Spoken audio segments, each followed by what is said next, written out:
Morning everyone. चलो start करते हैं। Okay, so good morning everyone. जैसे टॉपिक सबको पता है, old tax regime and new tax regime. तो बेसिकली इसमें हम क्या देंगे, फर्स्ट मैं अपना इंट्रोडक्शन देती हूँ। मुझे इस फील्ड में अराउंड 10 to 12 ईयर्स का एक्सपीरियंस है। ये वेबिनार क्यों लिया जा रहा है, बिकॉज बहुत सारे एम्प्लॉयज़ को ऐसे दिक्कत आ रही थी कि कौन सा रिजिम सिलेक्ट करना है। क्लैरिफिकेशन नहीं है कि ओल्ड टैक्स रिजिम लेना है या फिर न्यू टैक्स रिजिम लेना है। तो वहीं से ये वेबिनार लेने का हमने सोचा। सो होप सब लोग एंजॉय करेंगे एंड सबके लिए ये प्रोडक्टिव रहेगा। ठीक है, स्टार्ट करते हैं। फर्स्टली इसमें कितने लोगों को पता है कि what is new tax regime and old tax regime? आप थम्स अप या फिर कोई भी आइकॉन यूज़ करके आप मुझे येस नो बोल सकते हो। कितने लोगों को पता है what is old tax regime and what is new tax regime? किसी को नहीं पता है? आप बोलोगे इसीलिए तो ज्वाइन किया है। ओके, चलो। तो what is old tax regime and new tax regime? So पहले क्या हुआ था, जैसे नाम से ही लिखा है, पहले ओल्ड टैक्स रिजिम में चलता था सब। स्लैब रेट्स अलग थे। Okay, so new tax regime में क्या है, स्लैब रेट्स अलग है। ओल्ड टैक्स रिजिम में कुछ स्लैब्स ऐसे हैं जहाँ पे टैक्स रेट्स अलग हैं, और न्यू टैक्स रिजिम में टैक्स रेट्स अलग हैं। तो वो कैसे, बहुत सारे कन्फ्यूजन्स है हमें कि कौन से डिडक्शंस हमें लेना है, कौन से डिडक्शंस हमें नहीं लेना है।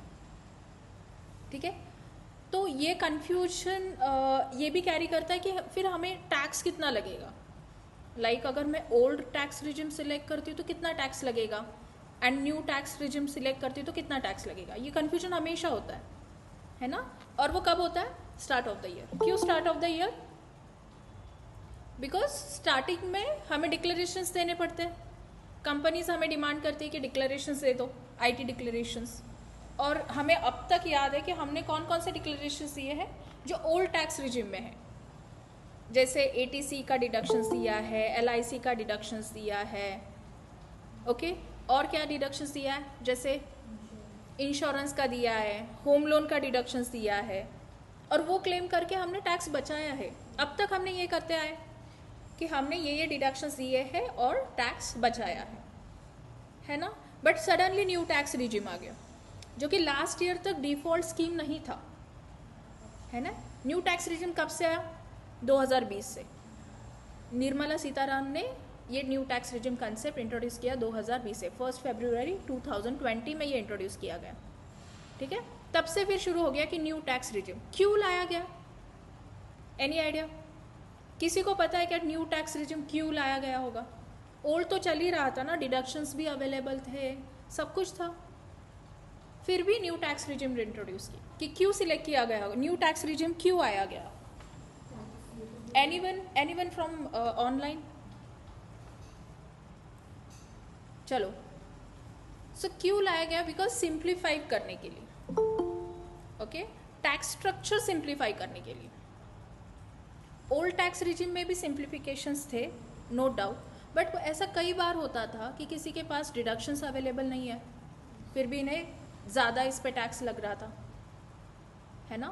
तो इसलिए new tax regime without deduction किया गया, बट टैक्स रेट्स कम कर दिए गए, है ना। सो दैट जो भी मिडिल क्लास एम्प्लॉयज़ है या फिर जिनकी इनकम 5 लाख 7 लाख तक है, उनको थोड़ा सा बेनिफिट मिल जाए।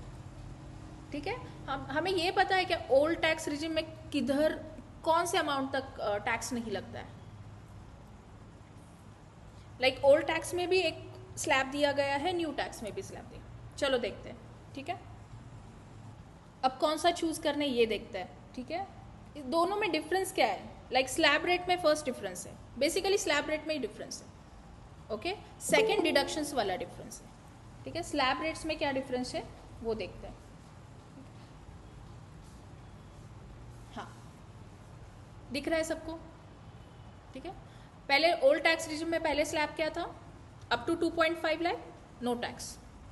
2.5 लाख क्या था? Basic exemptions limit. Okay, income tax में लिखा गया है 2.5 लाख तक जिनका भी इनकम है उधर तक टैक्स नहीं लगेगा, उसके ऊपर जो भी है फिर टैक्स लगना शुरू होगा। ओके, फिर से और एक लॉ गया, ठीक है। लॉ ने बोला कि 2.5 से लेके 5 लाख तक आपको टैक्स नहीं लगेगा। 2.5 से 5 लाख तक टैक्स वैसे लगता है, बट लॉ में एक आपको एग्जेम्पशन डाल दिया कि 2.5 से लेकर अगर आपका इनकम 5 लाख तक है, आपको हम लोग रिबेट दे देंगे, मतलब उस पर जो भी टैक्स आएगा उस पर हम टैक्स एग्जेम्प्ट कर देंगे, ठीक है। ये ओल्ड टैक्स रिजिम की बात कर रही हूँ, न्यू टैक्स पे अब तक हम लोग गए नहीं है, ठीक है। तो ओल्ड टैक्स रेट में क्या लिखा गया है, तो 5 लाख तक आपको नो इनकम, ये सबको पता है कि हमारा 5 लाख तक इनकम है तो हम बच गए, टैक्स नहीं लगेगा, ठीक है। डिडक्शंस जो भी लिए उसके बाद डिडक्शंस क्या क्या है हम आगे देखेंगे, ठीक है। सो 5 लाख के बाद जो भी होगा उसके 2.5 से 5 लाख वैसे तो 5% टैक्स रेट है, बट रिबेट के हिसाब से हमें टैक्स नहीं लगेगा। जैसे ही 5 लाख 1 रुपीज़ भी होता है, पूरे इस पे टैक्स लगना शुरू हो जाता है, ठीक है। सो 5 to 10 lakh 20%, 10 lakh and above 30%। तो 5 लाख एंड 1 रुपीज़ भी हो गया तो 2.5 लाख से 5 लाख तक जो 2.5 लाख का इनकम है उस पर भी 5% हमारा टैक्स भरना पड़ेगा। ऐसा नहीं है कि मैम वो तो रिबेट मिलने वाला था, वैसा नहीं होता है। 5 लाख तक इनकम है तभी आपको रिबेट मिलेगा, 2.5 लाख के ऊपर है दैट मीन्स आपको इनकम टैक्स रिटर्न फाइल करना ही है, that is your basic exemption limit. अगर आप बोलोगे कि कब मुझे इनकम टैक्स रिटर्न फाइल करना है, और कुछ स्लैब है और कुछ रूल्स है, बट ये एक बेसिक एग्जेम्पशन लिमिट से है ना। और कुछ क्राइटेरिया है जो SFT में लिखे गए, बट इस वेबिनार में वो हम कवर नहीं करेंगे, बट ये बेसिक एग्जेम्पशन लिमिट है। 2.5 लाख तक आपका इनकम है तो आपको टैक्स रिटर्न फाइल करने की भी ज़रूरत नहीं है, ठीक है।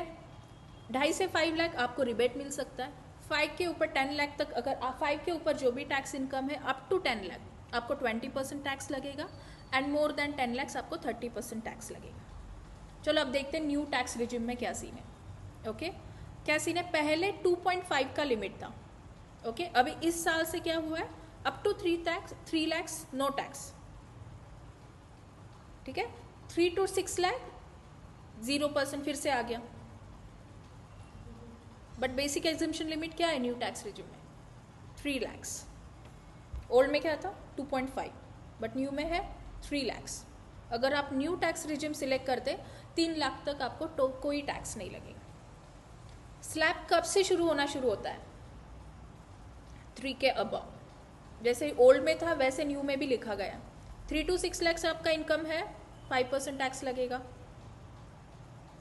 ओके। उसके बाद अप टू 9 लाख तक इनकम है आपका तो 10% टैक्स लगेगा। उसके बाद 9 to 12 में है तो 15%, 12 to 15 में है 20%, एंड 15 लाख एंड अबव है तो 30%। ये आपका स्लैब रेट है, ठीक है। बट यहाँ पे मैंने कुछ वर्किंग की है, like if in net taxable income is less than 7 lakh then no tax. अब न्यू टैक्स रिजिम में भी उन्होंने लिमिट दे दिया, जैसे 5 लाख तक आपका रिबेट था वैसे ही न्यू टैक्स रिजिम में आपको रिबेट दिया गया। सपोज आपका इनकम 3 लाख के ऊपर है तो टैक्स रिटर्न तो फाइल करना है आपको, पर 3 लाख के ऊपर है बट 7 लाख तक है तो आपको टैक्स नहीं लगेगा। क्यों नहीं लगेगा, बिकॉज अगेन इनकम टैक्स ने आपको क्या दिया है, रिबेट दिया है।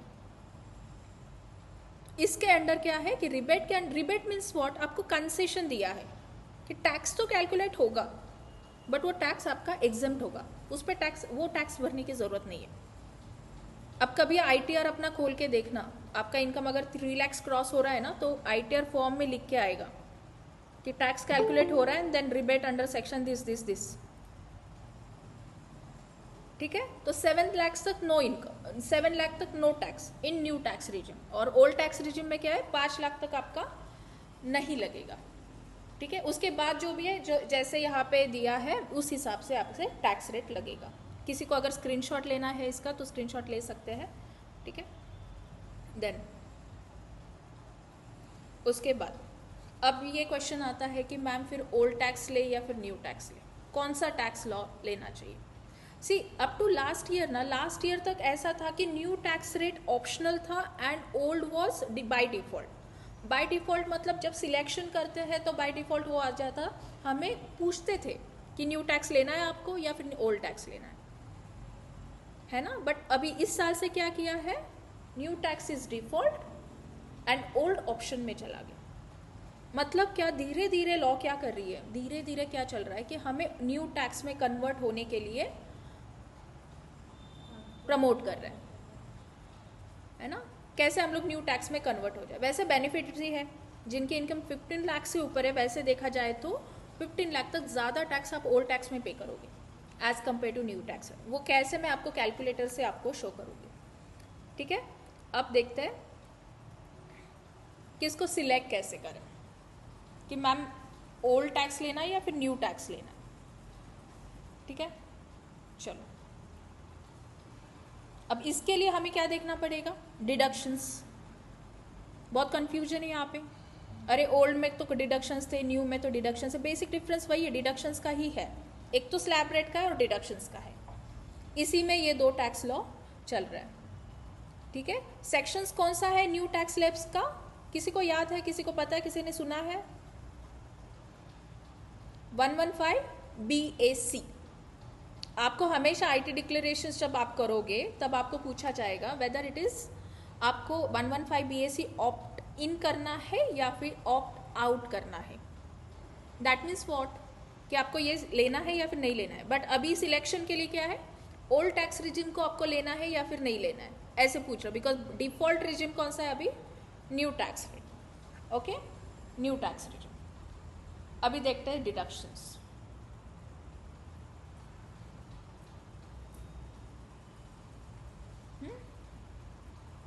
ठीक है, दिखाई दे रही है स्क्रीन सबको। एक एक्सेल है जिसमें कंपैरिजन है, ये सारे सेक्शन से यूजुअली हम उसके अंडर क्लेम कर सकते हैं, ठीक है। अब इस सेक्शन में जस्ट ओवरव्यू लूंगी कि किस किस सेक्शन से हम इन्वेस्ट कर सकते हैं या फिर नहीं कर सकते हैं, है ना। मतलब एक अभी कल्चर ऐसे डेवलप हो गया कि इन्वेस्टमेंट किया हम मतलब टैक्स से बच गए, बट ये कल्चर चेंज हो गया न्यू टैक्स रिजिम आने से। क्यों, बिकॉज टैक्स अभी न्यू टैक्स रिजिम में भी सेव हो रहा है ना, विदाउट एनी इन्वेस्टमेंट। ज़रूरी नहीं है कि आपको इन्वेस्ट करना है ना। सो ये जो है टेबल, इसमें ये शो कर रहा है कि न्यू टैक्स, ओल्ड टैक्स में क्या क्या डिडक्शंस थे और न्यू टैक्स रिजिम में क्या क्या डिडक्शंस थे। जैसे एटीसी का डिडक्शंस, एटीसी सबको पता है, एलआईसी में इन्वेस्ट करो, म्यूचुअल फंड में इन्वेस्ट करो, आपको एटीसी का डिडक्शंस मिल जाता था। उसका एक लिमिट था 1.5 लाख। अब ये डिडक्शंस का मतलब क्या है, आपका जो भी इनकम है उस इनकम से ये कम हो जाएगा। दैट मीन्स उतने इनकम पे आपको टैक्स भरने की जरूरत नहीं है, दैट इज डिडक्शंस, ठीक है। सो एटीसी में क्या क्या डिडक्शंस थे, प्रोविडेंट फंड था, एनएससी से, पीपीएफ था, पीएफ था, आपका जो भी पीएफ कट किया जाता वो भी एटीसी में कंसिडर किया जाता। वो डिडक्शंस आपको ओल्ड टैक्स रिजिम में तो मिलेगा बट न्यू टैक्स रिजिम में आपको नहीं मिलेगा। समझ में आ रहा है सबको, ठीक है। डिडक्शंस, डिडक्शंस का मतलब क्या है, इनकम में आपको, इनकम से आपका लेस होगा। लेस होगा मतलब ही क्या, आपको टैक्स कम भरना पड़ेगा, ठीक है।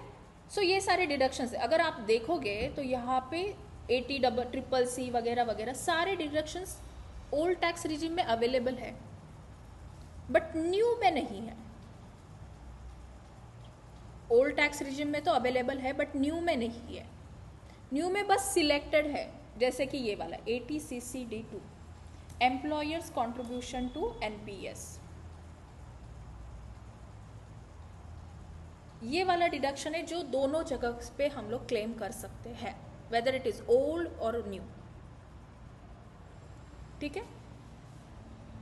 उसके बाद और कौन सा डिडक्शंस, और एक ये स्टैंडर्ड डिडक्शंस। स्टैंडर्ड डिडक्शन सबको पता होगा, इनकम टैक्स में एक डिडक्शंस आ गया, ठीक है, 50,000 वाला स्टैंडर्ड डिडक्शंस।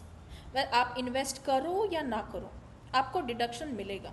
आपका इनकम 3 लाख है, 50,000 बाय डिफॉल्ट रिड्यूस होकर 2.5 लाख पे ही आपको टैक्स पे करना है। जैसे 5 लाख इनकम है, 50,000 डिडक्ट करके 4,50,000 पे ही आपको टैक्स पे करना है। ये वो वाला डिडक्शन है जहाँ पे आपको 50,000 गवर्नमेंट की तरफ से बाय डिफॉल्ट मिल गया,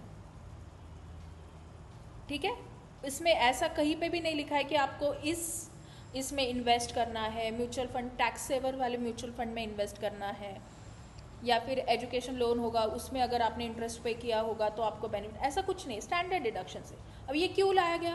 बिकॉज पहले क्या होता था, कन्वेंस के लिए आपको डिडक्शंस मिलता था, कुछ कन्वेंस थे, कन्वेंस मतलब ट्रैवलिंग अलाउंसेस या फिर कुछ मील अलाउंसेस वगैरह वगैरह, पहले बहुत सारे अलाउंसेस थे, उसमें आपको डिडक्शंस मिलते थे, एग्जम्पशंस मिलते थे। एग्जम्पशन मतलब जिस पे टैक्स नहीं लगता है, वैसे एग्जम्पशंस पे आपके अगर सैलरी में कोई अलाउंसेस पहले सारे ब्रेकअप्स रहते थे, ठीक है, बट वो उन्होंने वो भी निकाल दिया और बोला कि आप 50,000 तक ही एग्जम्पशंस ले सकते हैं, ठीक है। इसके लिए फिर वो 50,000 का डिडक्शंस आ गया और पहले वाले एग्जम्पशंस विड्रॉ कर दिए गए।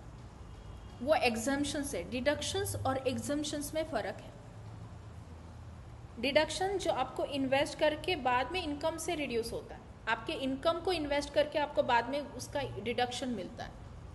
एग्जम्पशन मतलब वो बाय डिफ़ॉल्ट टैक्स ही नहीं होगा, मतलब 5 लाख का इनकम आपने डिक्लेयर किया और 1 लाख के आपके एग्जम्पशन से, एग्जम्पशन मतलब जो अलाउंसेस में आपने इन्वेस्ट किए, जैसे अभी के लिए HRA एग्जम्पशन अभी भी है, उसे हम डिडक्शंस नहीं कहते, एग्जम्पशंस कहते हैं। बाय डिफ़ॉल्ट उस पर टैक्स नहीं लगेगा बिकॉज वो इनकम टैक्स के कैटेगरी में आता ही नहीं है।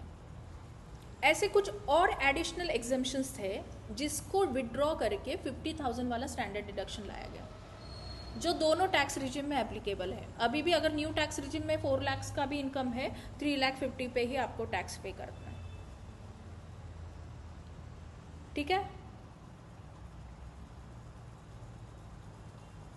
आगे यहाँ पे इतने सारे डिडक्शंस है, मैं एक एक ज़्यादा कवर नहीं करूँगी, बट आपको जो रेलिवेंट है वही कवर करूँगी, बिकॉज बेसिक एम इस वेबिनार का ये है कि हमें न्यू टैक्स में जाना है या फिर ओल्ड टैक्स में जाना है। अब वो कैलकुलेटर इज़ वेरी इंपॉर्टेंट, मैं आपको एंड ऑफ द सेशन आपको कैलकुलेटर दूंगी, आप एक गूगल फॉर्म का लिंक आ जाएगा, उसमें इंफॉर्मेशन भर दीजिए, उस पर आपको कैलकुलेटर आ जाएगा, ठीक है। वो कैलकुलेटर में आप जस्ट अपना इनकम डाल दो, आपको समझ में आ जाएगा आपका न्यू में जाना है या फिर ओल्ड में जाना है, ठीक है। ओके, सो डिडक्शंस यहाँ पे ऐसे कितने एम्प्लॉयज़ हैं जिन्होंने ऑलरेडी IT डिक्लेरेशंस किए हैं इस साल के लिए? थम्स अप, कितने हैं? हाँ, कौन है यहाँ? अच्छा, प्रवीण बड़वे, हाँ प्रवीण सर बोलिए। एक्चुअली मैंने साल के शुरू में ये किया है, इनकम टैक्स डिक्लेरेशन दिया है ओल्ड रिजिम में, okay okay, so because I have housing loan, I have tuition fees, LIP, house rent, okay, so it crosses more than 3.5 lakh, so that is the reason I choose old regime. Okay, so see अब ये depend करेगा आपका income कितना है। Even if आपने 3.5 लाख का deductions ले लिया ओल्ड में, आप सोच रहे हो कि ज़्यादा है, बट आपका इनकम अगर 15 लाख के ऊपर जाएगा ना, आप देखोगे कि आपको न्यू टैक्स रिजिम बेटर रहेगा। सी इसलिए दोनों इसमें टैक्स कैलकुलेट करना बहुत ज़रूरी, देखना ज़रूरी है। It depends on your income, ठीक है। इनकम और डिडक्शंस क्या है, ऐसे हो सकता है कि आपके डिडक्शंस कम है और इनकम भी कम है, then new tax always better. But आपके डिडक्शंस ज़्यादा है, ओके, बट इनकम भी मतलब उतने ही एवरेज लेवल पे ही है। स्लैब देखना है फिर आपको, कौन से स्लैब में जा रहे हो आप? Because I will be falling in 30%. But as per new old tax regime ना, न्यू टैक्स के हिसाब पे आप किस में फॉल कर रहे हो वो देखना पड़ेगा आपको, बिकॉज ओल्ड टैक्स रिजिम में 15 लाख के अबाउ 30% का टैक्स रेट है। In both regime I am falling in 30%. Okay, then आपको चेक करना पड़ेगा कैलकुलेटर्स के कि आप किस में आप ज़्यादा टैक्स सेव कर रहे हैं after deduction. Yes. See why, because old tax regime में स्लैब रेट कब तक है? 10 lakh and about 30% directly, but new में और 20% का स्लैब उसके पहले आ रहा है, 5 to 10 के बीच में हायर टैक्स रेट से। बट न्यू में कैसे उसको डिवाइड किया गया है, 3 to 6, 6 to 9, 10 to 12 वगैरह वगैरह वगैरह, उसका स्लैब रेट अलग है। टैक्स कम होने के चांसेस न्यू में कब की वो भी कम हो जाते हैं, है ना। सो आपको ये देखना पड़ेगा कैलकुलेटर से कि किस में मेरा टैक्स कम और ज़्यादा आ रहा है। बट आपके हिसाब से अगर आप बोल रहे हो 15 lakhs के एंड अबाव है, देन आपका शायद न्यू टैक्स रिजिम में टैक्स सेव ज़्यादा हो सकता है। लेट्स सी, वो चेक कर सकते हैं हम।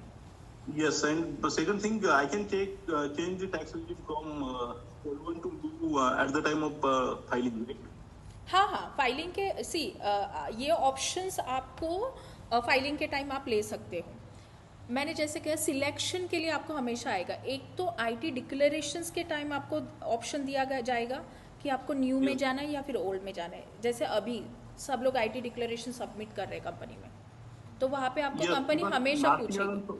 Last year also I have chosen like old regime, and this year also I choose old regime. But at the time of filing the income tax return for last year, so I can choose new regime, right? If it is even if आपका form 16 new tax regime में हो गया या फिर old tax regime में हो गया, फिर भी आपको अभी ऑप्शंस है at the time of filing income tax return कि आपको किस रिजिम में जाना है।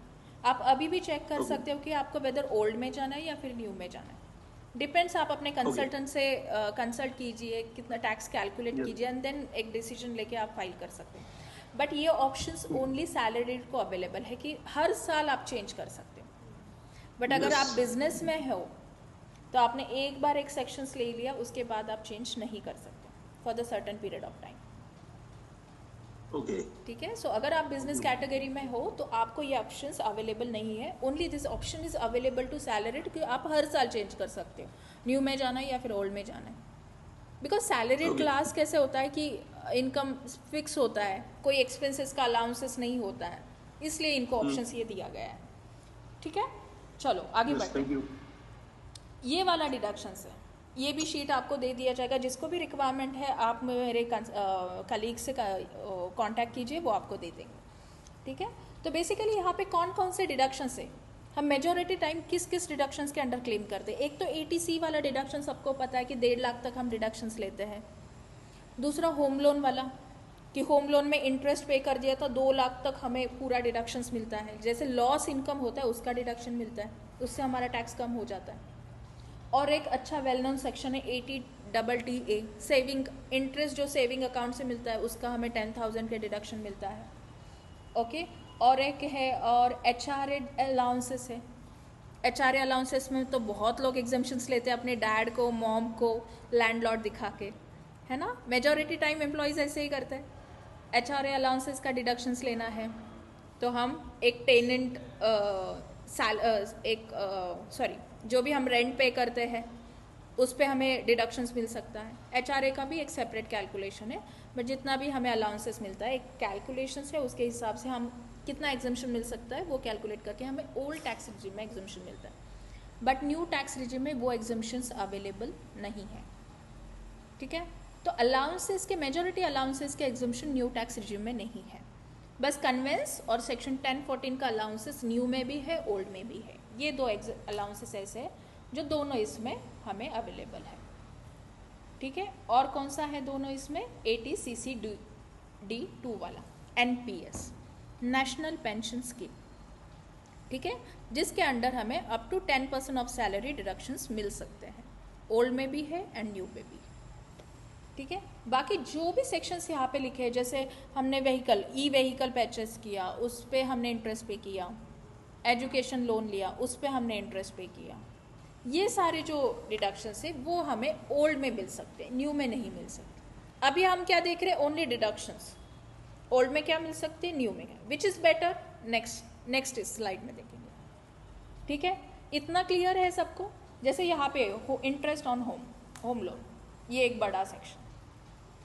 ठीक है, मेजॉरिटी टाइम ये हम लिखते हैं। लाइक होम लोन का इंटरेस्ट है, सबका हाउसिंग लोन होता है, उसमें हम कुछ इंटरेस्ट पे करते हैं, उसका जो 1.5 लाख का ATC का डिडक्शन से ओवर एंड अबाउ 2 लाख का ये मिलता है, अप टू 2 लाख। ये ओल्ड टैक्स रिजिम में मिलता था, बट ये न्यू टैक्स रिजिम में आपको नहीं मिलेगा। ठीक है, बाकी ये सेक्शंस है अकॉर्डिंग टू पर्सन, या फिर उनके अगर मेडिकल वाले हैं, पॉलिटिकल पार्टी में कंट्रीब्यूशन है, वो सारे ओल्ड में मिलते हैं, हमें न्यू में नहीं मिलते हैं। डोनेशंस है, ओके, और क्या है यहाँ पे, मेडिकल वाला है, ATD वाला डिडक्शन। ATD डिडक्शन आपको पता है, मेडिकल इंश्योरेंस का अप टू 25,000 हमें डिडक्शन मिलता है, एंड अगर सीनियर सिटीजन है तो 50,000, है ना, विथ मेडिकल एक्सपेंडिचर एडिशनल हमें मिलता है। ओके, ये सारे डिडक्शंस लिखे गए हैं कि जो हमें ओल्ड में मेजॉरिटी टाइम मिलता था बट न्यू में नहीं मिलेगा। चलो अभी आगे चलते हैं कि सिलेक्ट क्या करना है, whether old tax regime select करना है या फिर न्यू टैक्स रिजिम सिलेक्ट करना है, वो देखते हैं। ठीक है, इसके लिए मेरे पास एक कैलकुलेटर है, दिख रहा है सबको, दिस इज़ द कैलकुलेटर। ये सिंप्लीफिकेशन के लिए मैंने एक कैलकुलेटर बना दिया है जिसमें डालते ही हमें पता चल जाएगा वेदर हमें ओल्ड टैक्स रिजिम लेना है या फिर न्यू टैक्स रिजिम लेना है। पर्पसफुली मैंने उसको स्लैब में यहाँ पे कन्वर्ट किया है, इनकम रेंज बना दिया मैंने, उसी के अकॉर्डिंग बना दिया है जैसे रिबेट ओल्ड में मिलता था एंड न्यू में मिलता था। ओल्ड में अप टू 5 लाख तक हमें रिबेट मिलता था और न्यू में हमें अप टू 7 लाख तक रिबेट मिलता था। सो उसके अकॉर्डिंग मैंने इनकम का रेंज क्रिएट किया। ठीक है, यहाँ पे एग्जांपल के लिए हम इनकम वैल्यू ले लिए। स्टैंडर्ड डिडक्शंस हमें न्यू में भी मिलता था, ओल्ड में भी मिलता था एंड न्यू में भी मिलता था, तो ये मैंने स्टैंडर्ड एग्जांपल के लिए यहाँ पे लिया है, कंसिडर किया। एक्स्ट्रा डिडक्शंस, अब ये एक्स्ट्रा डिडक्शंस ज़रूरी नहीं है कि सबको सेम रहेगा, इट डिपेंड्स, जिसने जितना इन्वेस्ट किया उतना डिडक्शन मिलेगा। जैसे ट्यूशन फीस है, एटीसी वाले डिडक्शंस है, म्यूचुअल फंड्स है, ELSS है, ओके, फिक्स डिपॉजिट जो 5 इयर्स के लिए हम लोग ब्लॉक कर देते, टैक्स सेवर वाले, ओके, वो सारे डिडक्शंस मैंने यहाँ पे अज्यूम कर लिया कि इतना मैंने इन्वेस्ट कर दिया इसलिए मुझे इतना एग्जम्पशन होना चाहिए। ओके, ये मेरा नेट टैक्सेबल इनकम है, ग्रॉस टैक्सेबल इनकम नहीं है, नेट टैक्सेबल इनकम। ये नेट टैक्सेबल इनकम मतलब after deductions, that is your net taxable, जिस पे अल्टीमेटली मुझे टैक्स पे करना है, and this is the tax amount. Okay, और यहाँ पे मैंने एक कॉलम बना दिया कि whether it is old regime applicable है या फिर न्यू रिजिम बेटर है। एप्लीकेबल मतलब बेटर कौन सा है, न्यू में जाना है या फिर ओल्ड में जाना है, ऐसे आप डिसीजंस ले सकते हो। ठीक है, ये new regime, new tax regime का कॉलम है, इसमें भी मैंने स्टैंडर्ड डिडक्शंस लिए हैं, बाकी कोई भी डिडक्शंस कंसिडर नहीं किए बिकॉज न्यू में मिलता ही नहीं है, एक्सेप्ट वो 3 वाले, और वो बहुत रेयरली होता है ना, बहुत रेयरली वो हम डिडक्शंस क्लेम करते हैं। एंड नेट टैक्सेबल इनकम, और किस में जाना है, यहाँ पे टैक्स रेट्स के ऊपर से हम डिसीजन ले सकते हैं। ठीक है, चलो कैलकुलेट करते हैं। एग्जाम्पल के तौर पे पहला वाला इनकम है 2,40,000 का। सो 2,40,000 में स्टैंडर्ड डिडक्शंस हमें कितना मिलता है, बाय डिफ़ॉल्ट लॉ ने कितना दिया है, 50,000 का, इनकम टैक्स लॉ ने बोल दिया है, तो स्टैंडर्ड डिडक्शन आपको बाय डिफ़ॉल्ट मिलेगा 50,000 का। तो नेट टैक्सेबल इनकम मेरा कितना है, 1,90,000, दैट मीन्स नो टैक्स, मैं टैक्स कैटेगरी में आ ही नहीं रही हूँ। ओके, उसके बाद चलो 2.5 के 3 लाख के रेंज में ये इनकम कंसिडर किया है मैंने, 2,70,000, 2,70,000, उसमें डिडक्शंस बाय डिफ़ॉल्ट कितना है 50,000, तो टैक्स आएगा क्या, नहीं आएगा। ये समझ रहा है ना कैलकुलेटर कैसे बनाया गया है, इधर तक देखो, अभी बस यहाँ तक देखो, नेक्स्ट वाला सेक्शन हम बाद में देखेंगे। ये स्टैंडर्ड डिडक्शंस है, ये एक्स्ट्रा डिडक्शंस है, एक्स्ट्रा डिडक्शन में सब डिडक्शन कंसीडर किया है एग्जाम्पल के लिए। ठीक है, ये हमारा इनकम है, सपोज आपकी सैलरी क्या है वो मैंने इस कॉलम में ऐड किया है, सी कॉलम में। ठीक है, सपोज मेरी सैलरी है 4,80,000 ईयरली सैलरी, ये सब ईयरली सैलरी का कैलकुलेशन है। ठीक है, सपोज मेरी सैलरी है 4,80,000, ठीक है, उसमें से स्टैंडर्ड डिडक्शंस करो 50,000, कितना आ गया 4,30,000, बट आप कहोगे 2.5 लाख से 5 लाख तक टैक्स है, 5% का टैक्स स्लैब में तो लिखा है ना, 2.5 से लेके 5 लाख तक टैक्स लगेगा 5%, बट मैंने ये भी कहा था अगर आपका नेट टैक्सेबल इनकम किधर तक है, net taxable income up to 5 lakh, then आपको टैक्स नहीं लगेगा। क्यों नहीं लगेगा, टैक्स तो कैलकुलेट किया जाएगा बट रिबेट मिलेगा, उतना टैक्स आपको गवर्नमेंट एग्जेम्प्ट कर देगी, भरना ही नहीं है। 87A वाला रिबेट है, सेक्शन 87A। ठीक है, उसके बाद अब चलते हैं 5 लाख 6,50,000 इनकम दिख रहा है सबको, ये 6,50,000 का इनकम किस रेंज में बिलोंग कर रहा है, 6 to 7 लाख में। As per old tax regime मुझे 50,000 का डिडक्शन मिल रहा है, तो 5,80,000 माइनस 50,000, और मैंने कुछ ATC में डिडक्शन इन्वेस्टमेंट कर दी, इसलिए मुझे एक्स्ट्रा डिडक्शंस भी क्लेम किए, अप टू 50,000 मैंने डिडक्शंस कर ली। ठीक है, तो कितना टैक्स आ रहा है, 4,80,000, 4,80,000 तक कोई टैक्स रेट नहीं है। बट अगर ये जैसे ही क्रॉस करता था तो इस पे टैक्स लगेगा। सी 5,30,000 क्रॉस कर दिया, कितना आया टैक्स, 18,500। अब इस रेंज में, ये इनकम की रेंज क्या है, 5,80,000 का रेंज है। अगर मैं ओल्ड में जाती हूँ, मेरे नो डिडक्शंस है, 50,000 का ओनली स्टैंडर्ड डिडक्शन है, तो मुझे कौन सा रिजिम बेटर है? एनीवन सामने दिखाई दे रहा है, कौन सा रिजिम बेटर है? अरे यहाँ पे लिखा है ना, न्यू टैक्स रेट स्लैब कितना आ रहा है, न्यू टैक्स स्लैब्स के हिसाब से टैक्स 0 आ रहा है। किस समय? न्यू टैक्स रिजिम में। ठीक है, सो कितना टैक्स, कौन से इसमें टैक्स बच रहा है, न्यू टैक्स रिजिम में। तो जब भी हमारा इनकम 5,80,000 है तो हमें new tax regime is better. Why? Old में हमें ज़्यादा टैक्स लग रहा है। अब ऐसे क्यों हो गया? बिकॉज न्यू टैक्स रिजिम में 7 लाख तक रिबेट दिया गया है ना, 7 लाख तक हमें टैक्स नहीं लगेगा। बट ओल्ड में 5 लाख तक ही रिबेट है, इसलिए मेरा नेट टैक्सेबल इनकम अगर 5,30,000 है, अगर 5 लाख क्रॉस करता है और 7 लाख के नीचे है, तो मेरे लिए new tax regime is better. समझ में आ रहा है डिसीजन कैसे लेना है? 7 लाख तक मेरा नेट टैक्सेबल इनकम है तो मुझे न्यू टैक्स रिजिम में ही जाना है। वाई? वहाँ पे 0 टैक्स आएगा, रिबेट मिलेगा। ठीक है, हायर स्लैब का। नेक्स्ट एग्जाम्पल 8,50,000 वाला। ठीक है, यहाँ पे देखते हैं। अब न्यू टैक्स रिजिम में हमारा स्टैंडर्ड डिडक्शन कितना है, 50,000। ओल्ड टैक्स रिजिम में, सॉरी, सपोज मैंने डिडक्शंस कर दिए 2 लाख तक, ATC का डिडक्शंस है और कुछ डिडक्शंस मिलके मेरा 2 लाख तक डिडक्शंस हो रहा है। ठीक है, मेरा नेट टैक्सेबल इनकम कितना है, 6 लाख है, 6 लाख है। टैक्स कितना आ रहा है, 32,500। ये जो भी टैक्स है without surcharge and education cess है, ओनली टैक्स रेट है, तो उसको हम अभी के लिए कंसिडर नहीं कर रहे हैं। ठीक है, सो 6 लाख तक कितना टैक्स आ रहा है ओल्ड में, 32,500, और न्यू में कितना आ रहा है, 35,000। तो यहाँ पे कौन सा बेटर है, ओल्ड बेटर है। बट अगर डिडक्शंस नहीं होते तो क्या होता है, देखते हैं, चलो इसको 0 कर देते हैं। कितना आ रहा है ओल्ड में टैक्स, 72,500, और न्यू में कितना आ रहा है, 35,000।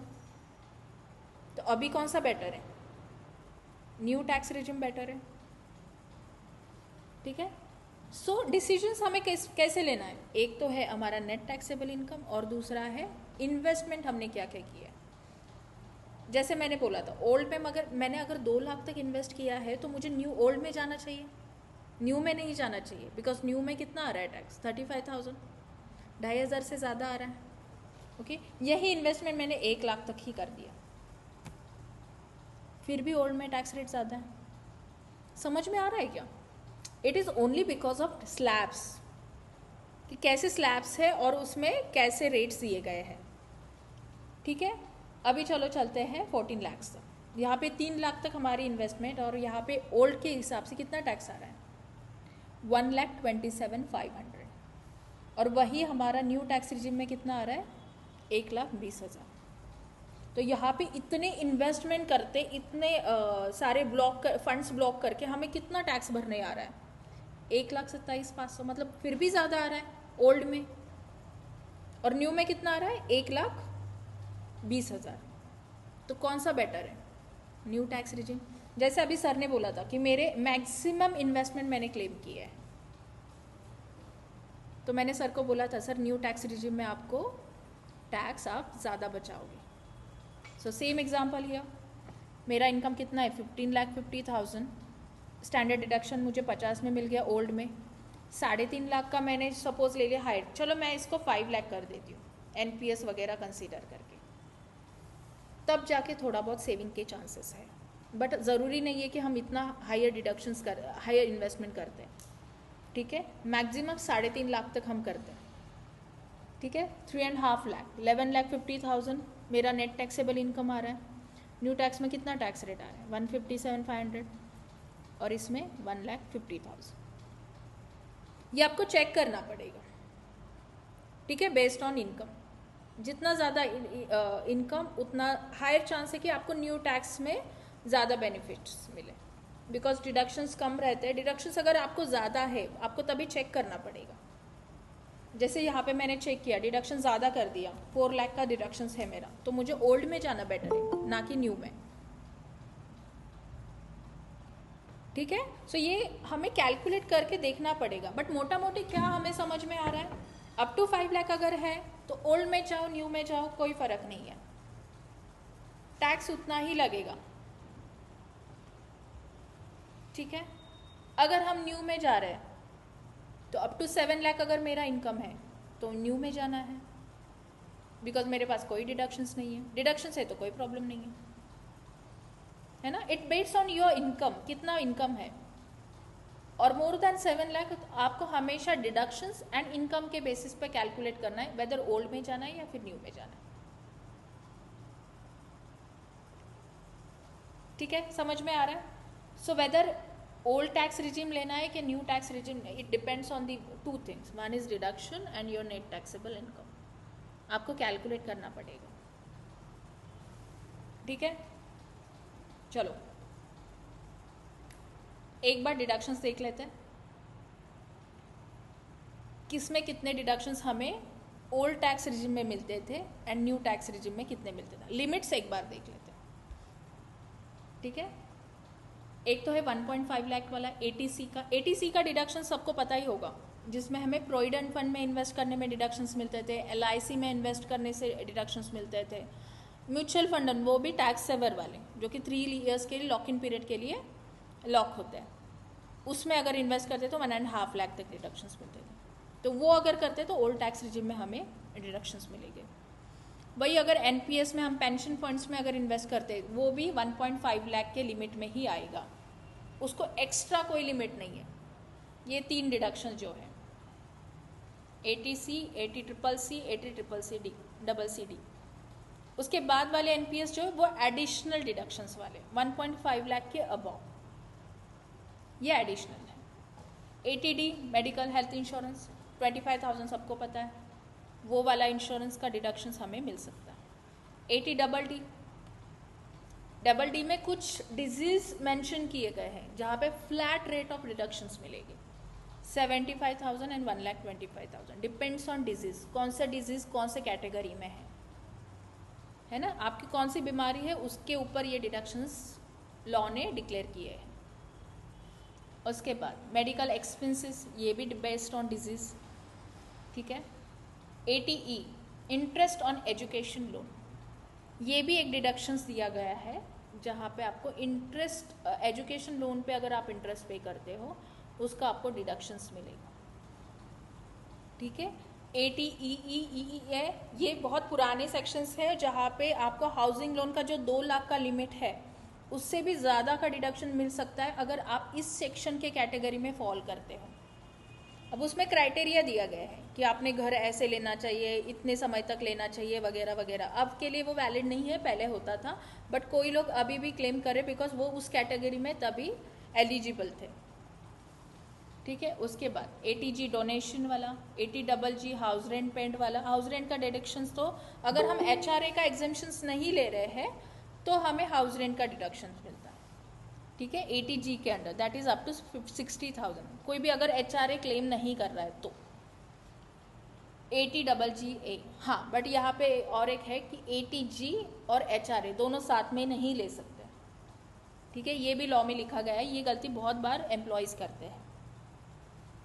एटीजीजीजीए दैट इज़ पॉलिटिकल कंट्रीब्यूशन अगर आप कर रहे हो तो उसके लिए कोई लिमिट नहीं, जितना भी इन्वेस्ट करो उतने का डिडक्शन मिल जाएगा, ठीक है। ATTT है, TTB this is for interest, up to 60,000 वगैरह आपको डिडक्शंस मिल जाएगा। 24 भी हमने सबने देखा है कि होम लोन का जो भी डिडक्शन है हमें अप टू 2 लाख, कितना भी इंटरेस्ट पे करो हाउसिंग लोन के इस पे हमें डिडक्शन मिलेगा। Housing rent allowances, standard deductions अभी एक्सप्लेन किया। Housing rent, leave travel allowances का, इसका भी एग्जाम्पशन हमें ओल्ड में मिलेगा, न्यू में नहीं मिलेगा। जो भी एग्जाम्पशंस दिए गए हैं उसका सर्टन परसेंटेज हमें मिल जाएगा। कन्वेंस और इसके भी रूल्स दिए गए हैं, कितने लिमिट तक हमें एग्जाम्पशंस मिल सकता है, ठीक है। तो ये मोटा मोटे इतना एग्जाम्पशंस है, जो और भी अवेलेबल है बट सैलरीड के लिए इतने ही एप्लीकेबल है, ठीक है। बट न्यू टैक्स रिजिम में हमें ओनली 3 अलाउंसेस ये डिडक्शंस मिलते हैं, जैसे स्टैंडर्ड मिलेगा और बाकी ये कन्वेंस एंड NPS वाला, वो भी ATCCD2 वाला, ठीक है। डिफाइन किया गया है, जो एम्प्लॉयर्स कॉन्ट्रीब्यूशन का डिडक्शन है वही मिलेगा न्यू टैक्स रिजिम में, एम्प्लॉयज़ कॉन्ट्रीब्यूशन वाला नहीं मिलेगा, ठीक है।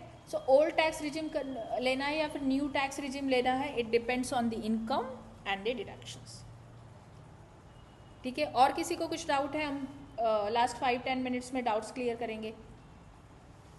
किसी के डाउट्स है?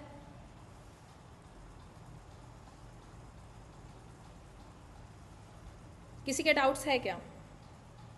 सो इतना समझ में आ गया सबको कौन सा टैक्स चूज़ करना है या फिर कौन सा रिजिम चूज़ करना है। सो इट डिपेंड्स ऑन कि आपका income and deductions, okay, and कौन से स्लैब में आप बिलोंग करते हो या फिर आपका इनकम रेंज क्या है, इनकम रेंज आप ध्यान में रखो, ठीक है।